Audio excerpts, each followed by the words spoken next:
Le monde ne manque pas de menaces. Perte de biodiversité, armes nucléaires, faim, pollution, surpopulation.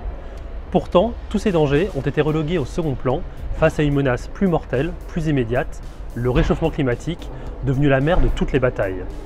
Mais ce faisant, un danger tout aussi mortel et tout aussi imminent a été occulté, celui de la résistance des bactéries aux antibiotiques. Le GIEC nous a expliqué qu'il reste une dizaine d'années au monde pour réagir sur le climat.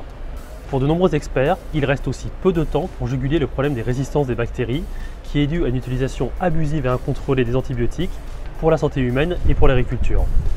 C'est ce que nous explique dans le Guardian le médecin en chef d'Angleterre, Sally Davies. Elle explique que les sociétés pharmaceutiques n'ont plus d'appétit pour développer de nouveaux antibiotiques.